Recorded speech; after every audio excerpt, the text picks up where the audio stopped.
ଜୀବନରେ କେତେ ଘର ଭାଙ୍ଗିଛ ଆଉ ଜୀବନରେ କେତେ ଝିଅଙ୍କ ଜୀବନ ନଷ୍ଟ କରିଛ ଆଉ ତମେ କରିଥିବା ଫଳ ପାଇବନି ସେ ସବୁ ଯାଉଛ କୁଆଡେ? ଏ କଥାରେ ପରା ଅଛି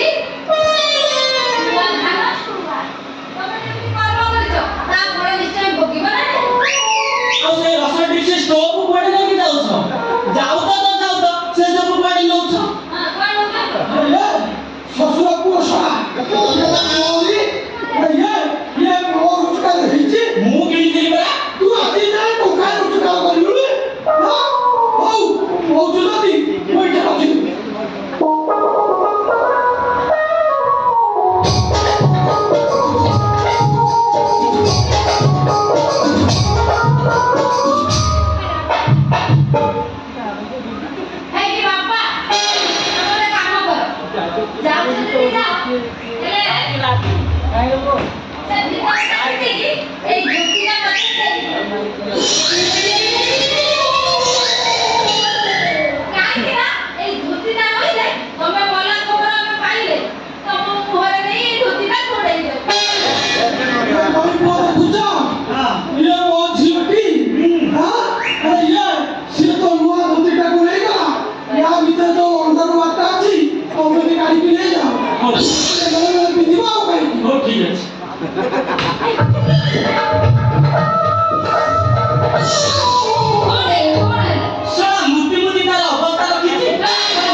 ଯାଉଛ ସେ ଷ୍ଟୋଭ ଡିକ୍ସି ସବୁ ଥୋଇକି ଯିବ ହେଲା।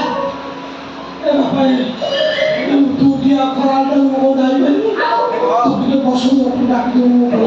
ଆଉ ଟଙ୍କାଟା ଦବ କିଏ? ଏ ମୋ ଝିଅ କଣ ଦବ?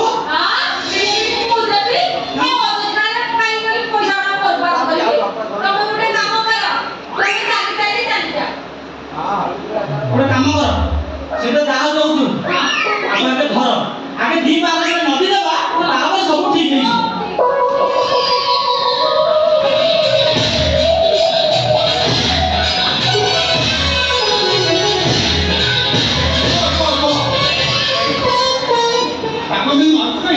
ତା କୁକର୍ମର ଟ୍ରେଲର ଆଉ ସ୍ଟ୍ରିମିଂ ମାଟି ଅଛି ତାଙ୍କ କର୍ମ ପାଇଁ ସେ ଅନୁତପ୍ତ ସେ ଆଉ ସେ ଘର ମନା କାଉଟର ନୁହନ୍ତି।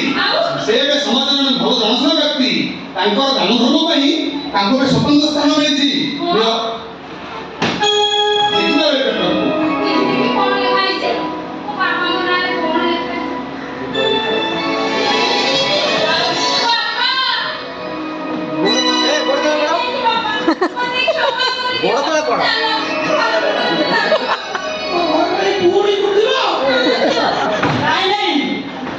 ଆଜିରୁ ତମକୁ ଆମେ ଭଗବାନ କରି ପୂଜା କରିବୁ। ଶୁଣ ସବୁ ସମୟର ଖେଳ ସମୟ ଆମକୁ ଯୁଆଡେ ନବ ଆମେ ସିଆଡେ ଯିବା ଚାଲ।